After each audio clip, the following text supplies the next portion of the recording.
बिस्मिल्लाहिर्रहमानिर्रहीम। अस्सलाम वालेकुम व्यूअर्स, कैसे हैं आप सब। उम्मीद करती हूँ आप ठीक होंगे। अल्हम्दुलिल्लाह मैं भी ठीक हूँ। आज मैं आपके साथ मटर पुलाव की रेसिपी शेयर करने जा रही हूँ। काफ़ी दिन से सोच रही थी कि मैं ये मटर पुलाव बनाऊँ, तो आज मैंने सोचा कि बना ही लेती हूँ। सबसे पहले मैंने चावल जो हैं वो मैंने भिगो के धो के रखने हैं, और ये नए चावल हैं तो मैं इनको बहुत ज़्यादा नहीं भिगोऊँगी। आधा घंटा मुश्किल से जितनी देर मैं उसका मसाला तैयार करूँगी, अभी मैंने उसे उसी वक्त भिगो दिए हैं। और साथ मटर भी धो के रख लेने हैं। ये आधा किलो हैं, जो मतलब छिले हुए आधा किलो है मेरे पास, यानी कि 2 ग्लास चावल हैं और आधा किलो मटर मैंने ले लिए हैं। और इन दोनों चीज़ों को धो के साइड पे अब मैंने रख लेना है। अब चलिए बाकी चीज़ों की अब हम तैयार मैं बता देती हूँ कौन कौन सी चीज़ इसमें इस्तेमाल की हैं। जो भी चावल और मटर जो मैंने धो के रखे हैं वो हैं, 2 प्याज हैं, टमाटर हैं 2, उनको मैंने मैश कर लिया है क्योंकि फिर वो खड़े खड़े उसमें अच्छे नहीं लगते। और बाकी अदरक और हरी मिर्च वगैरह, नमक और लाल मिर्च और खड़े मसाले। अब ऑयल में मैंने जो हैं खड़े मसाले जो हैं दालचीनी, जावित्री और काली मिर्चें, लौंग, ये सब थोड़े थोड़े गरम मसाले जो हैं वो मैंने ऑयल में डाल दिए हैं। ये थोड़ा सा कड़कड़ाएंगे तो फिर मैं इसमें प्याज जो हैं, जो 2 मीडियम साइज़ के मैंने प्याज लिए थे, वो मैंने इसमें ऐड कर देने हैं। मसालों को पहले इसलिए किया जाता है ताकि उसका फ्लेवर अच्छा सा आ जाता है। फिर अगर वो हम बाद में डालते हैं ये मसालों को ऑयल में प्याज के बाद डालते हैं, तो वो फिर उसका कच्चापन सा ज़रा लगता है। इस तरह का करने से तो बहुत अच्छा देगी टाइप का एक उसमें अरोमा सा आ जाता है, अगर हम पहले ड्राई मसालों को रोस्ट करें ऑयल में। अब देखिए प्याज को ज़रा अच्छे से ब्राउन हमने कर लेना ताकि चावलों का कलर प्यारा आ जाए। बहुत ज़्यादा हल्का नहीं रखना, फिर बहुत वाइट वाइट से चावल बनते हैं। अब प्याज मेरा ब्राउन हुआ है तो मैंने उसमें थोड़ा सा पानी डाल दिया ताकि प्याज का जो वो होता है ना वो ख़त्म हो जाए। कि अभी यहाँ पे फिर वो जब हम पानी डाल देते हैं तो उसका कलर का जो है ना वो प्रोसेस स्टॉप हो जाता है। अगर हम पानी नहीं डालेंगे तो फिर और ज़्यादा वो मतलब ब्राउनिश टोन में ज़्यादा जाने लग जाएंगे। तो फिर 2-3 मिनट के लिए बस उसको पानी डाल के रख देते हैं ताकि उसका फिर कलर का जो है ना वो प्रोसेस वो इधर ही रुक जाए। अब उसके बाद जब ये मैंने कर लिया तो मैंने अदरक और हरी मिर्च दोनों को कूट के रखा हुआ था, वो मैंने इसमें ऐड कर दिए हैं। उसको थोड़ा भुना है। फिर मैंने 2 टमाटर थे, उनको भी मैंने पेस्ट बना के रखा हुआ था, वो मैंने उसमें ऐड कर दिया। क्योंकि फिर चावलों में वो टमाटर ऐसे नज़र आते हैं तो वो अच्छे नहीं लगते, इसलिए मैं थोड़ा मैश कर लेती हूँ। अब नमक और रेड चिली मैंने हाफ़ टी स्पून ही डाली है। अगर आप इसको स्किप करना चाहते हैं तो कर दें, क्योंकि ग्रीन चिली भी डली है।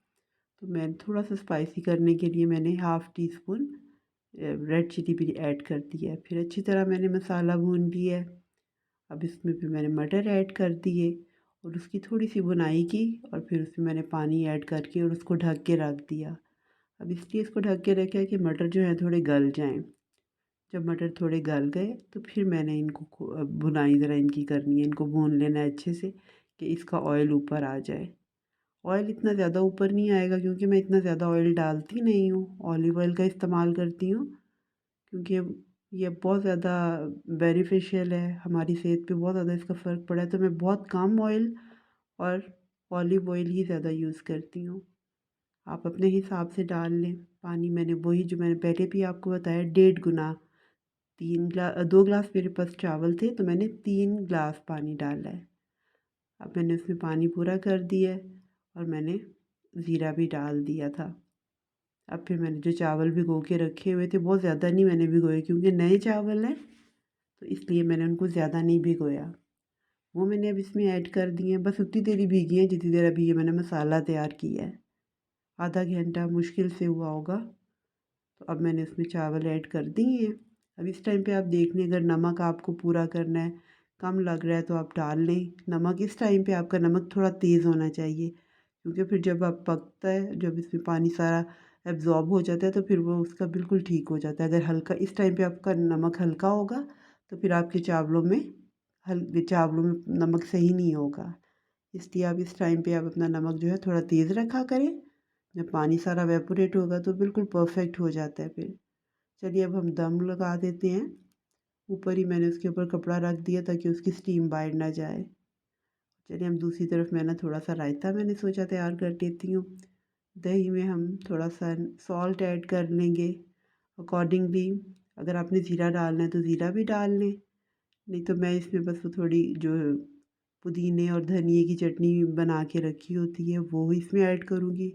उसमें ऑलरेडी मैंने ज़ीरा और लहसुन वगैरह डाला होता है, तो इसलिए बस मैं सिंपल यही डाल दूँगी, क्योंकि इसमें पुदीना, धनिया, हरी मिर्च, लहसुन और ज़ीरा सब कुछ डला हुआ है। तो बस अब ये मैं सारी चीज़ें इसको मिक्स कर दूँगी तो ये मेरा रायता भी तैयार हो गया है। और बस जब अब मैं देखूँगी अपने जो चावल हैं वो मेरे दम भी होने वाला है तकरीबन। तो अब हम दम को अपना देख लेते हैं।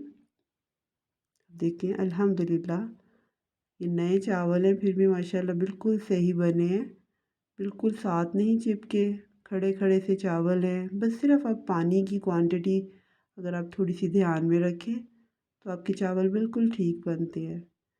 ये नहीं कि आप सेला राइस यूज़ करें या बासमती करें, ये नए चावल हों या पुराने, मतलब आपको थोड़ा सा आप थोड़ा सा अपना ध्यान रख लें अगर पानी का, तो आपके बहुत अच्छे चावल बन जाते हैं।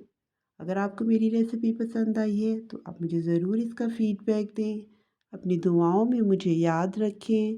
अल्लाह हम सबको अपनी हिफ्ज़-ओ-अमान में रखे। अल्लाह हाफ़िज़।